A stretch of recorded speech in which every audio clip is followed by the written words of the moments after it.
D'être chez moi, je sais pas. Je sais pas, j'aime bien j'aime bien la solitude.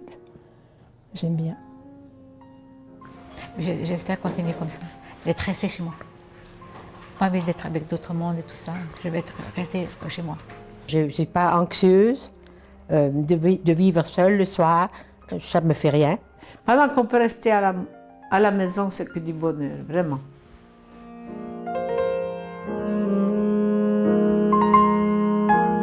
Vieillir chez soi, c'est le vœu de la grande majorité de la population. Et c'est souvent possible. Entrez, entrez. Hello, Lors de la mise en place du maintien à domicile, ce sont les membres de la famille qui sont généralement les premiers impliqués. Michel souffre de sclérose en plaques et depuis une douzaine d'années, ses sœurs, belles-sœurs, frères et beaux-frères s'activent pour lui faire la vie belle. On les appelle les proches aidants. Monique, une de ses sœurs, vient tous les mercredis et le premier dimanche de chaque mois. Pour moi, c'est tellement normal, c'est tellement quelque chose qu'on vit dans la joie, peut-être parce qu'on est aussi peut-être tout un peu positive. Je dis souvent, des fois à mon mari, ben voilà, oh, c'est mercredi, c'est une journée avec Michel, je suis heureuse.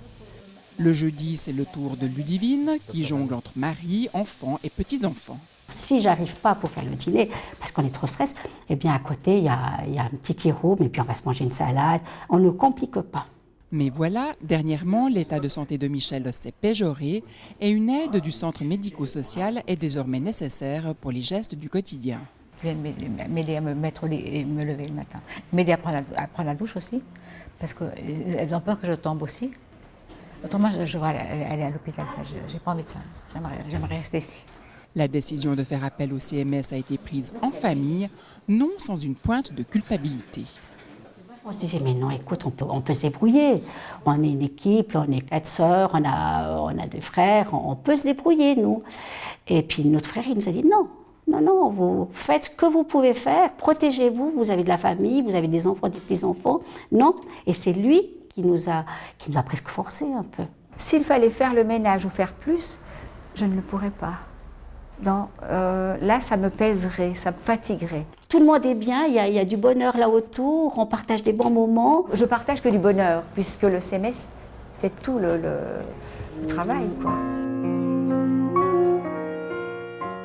Suzette a 97 ans et est malvoyante. Au mois de mars, elle se casse le col du fémur et après quelques semaines d'hôpital, elle rentre chez elle.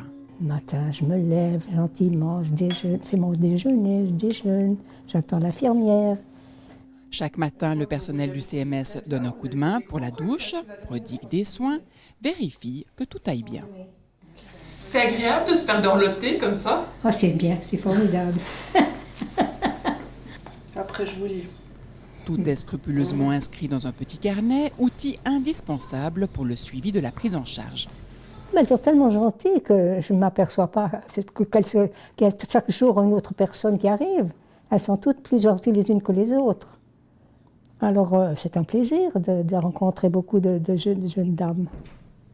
La fille de Suzette habite juste en dessous.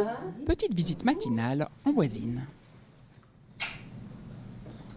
Et puis ton déjeuner? Je suis vraiment le matin décontractée. Je sais qu'elle est prise en charge et puis ça nous permet de garder nos parents à la maison. Et maman avait toujours eu une peur bleue du home. Alors je lui ai toujours promis, tant que je peux le faire, je te garde. Je ne peux pas te promettre si ça s'aggrave trop et que c'est en dehors de mes possibilités, il n'y a pas d'autre solution, quoi. Mais là, je lui ai toujours dit, tant que je peux, je te garde à la maison.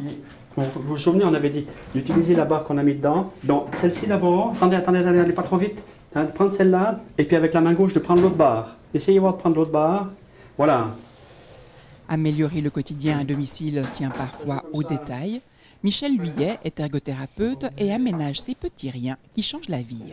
Les personnes ont des habitudes pour faire certains actes de la vie quotidienne. Et puis c'est vrai que ces habitudes ne sont pas toujours faciles à changer. Donc. Voilà, musique. Et puis c'est vrai que bon, si on n'arrive pas à trouver de solution en faisant autrement, À ce moment-là, on va mettre en place un moyen auxiliaire standard, si c'est nécessaire. Hein. Et puis, si ce moyen auxiliaire standard ne convient pas, on va le modifier, si nécessaire, on va le transformer, on va l'adapter. Et puis, si vraiment ça ne va pas, alors à ce moment-là, on va jusqu'à fabriquer certains moyens auxiliaires. Voilà. Ça, ce n'est pas la majorité des cas, mais ça arrive. Bienvenue dans l'antre de Michel. Ici, on répare, on recycle, on modifie le matériel auxiliaire. Quand votre baignoire n'a pas de rebord, il faut bien adapter la planche de bain, et voilà. Les demandes sont variées. Michel a construit un bac pour les bains de siège d'un homme d'un certain âge.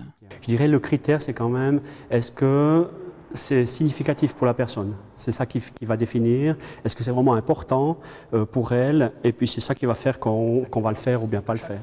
Il y a un aménagement basique, discret, qui peut déjà améliorer le confort, des cales pour rehausser le mobilier. On est chez Nelly, 92 ans. Après un séjour à l'hôpital, elle rentre chez elle. Un retour rendu possible grâce à l'encadrement mis en place par le CMS. Parce qu'il me fallait quelqu'un qui m'habille, qui me douche. Alors, on me préparait les médicaments. Puis on a commencé au fond comme ça. Puis on a trouvé que c'était très bien. Parce que l'infirmière, elle venait tous les jours, ou comment vous appelez ça, l'aide infirmière, hein, qui venait m'habiller, qui venait me doucher. Puis l'infirmière venait pour les médicaments. Et moi, je trouvais ça formidable. Et je ne pouvais pas être seule. Il fallait que j'aie quelqu'un. Il fallait. Aujourd'hui, Nelly a retrouvé toute son autonomie. L'infirmière change juste un pansement, une bricole, mais elle s'assure que tout va bien. Ça fait même pas mal, c'est plutôt l'appréhension. Elle reviendra dans 3 jours. Ici aussi, tout est soigneusement inscrit dans le carnet CMS. J'ai des connaissances qui ne sont pas tellement pour le CMS, ils ne veulent pas, et ils en auraient besoin. Je dis toujours, je ne comprends pas que vous ne voulez pas, et c'est tellement formidable, c'est tellement bien, on est rassurés. On est rassurés.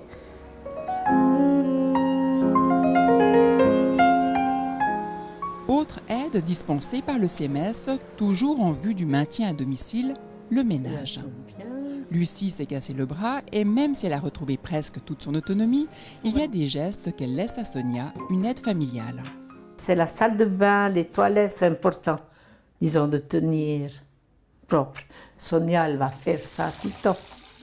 Et là aussi, la venue régulière d'une aide agrémente le quotidien de cette ancienne gardienne de cabane de 87 ans. Qu'est-ce qu'on fait les personnes âgées? On se trouve plus que nous, les personnes âgées, on parle de quoi? Beaucoup que des malheurs. Hein? Que les jeunes, ils apportent autre chose. Et pour ceux qui ne se sentent pas concernés, pour qui se faire aider chez soi, c'est évidemment pour les autres, le CMS a édité un questionnaire d'auto-évaluation destiné à toute la population du district de Sierre âgée de plus de 70 ans. Isabelle Follet est responsable des visites préventives. Le but de l'auto-évaluation, c'est vraiment de faire prendre conscience aux gens et de prendre un petit moment pour réfléchir à leur situation. C'était notre idée de départ. Et puis en même temps, de donner une information de nouveau sur le CMS, sur ce qui existe comme moyen de rester à domicile, etc. Vous sentez-vous en bonne santé? Avez-vous des difficultés à effectuer certains actes de la vie quotidienne? Êtes-vous tombé au cours des 12 derniers mois? Oui, non, on additionne et à partir de 11 oui, des signes de fragilité sont présents et il est conseillé de prendre contact avec le CMS pour une visite préventive ou avec son médecin. Alors après, on n'a aucun moyen d'aller vérifier ce que font les gens. On table quand même un petit peu aussi sur leur entourage. Probablement qu'il y a des enfants qui ont vu ce document chez leurs parents et puis qui ont peut-être rempli avec eux. Mais l'idée de la prévention, c'est de pouvoir agir déjà avant que le problème soit installé et puis surtout de se sentir libre et de faire des choix en fait. Plutôt que d'arriver à l'hôpital, le fémur cassé, et puis qu'on vous dise écoutez madame, vous n'allez plus pouvoir rentrer, si on peut intervenir avant. C'est une goutte d'eau dans l'océan, mais c'est le but.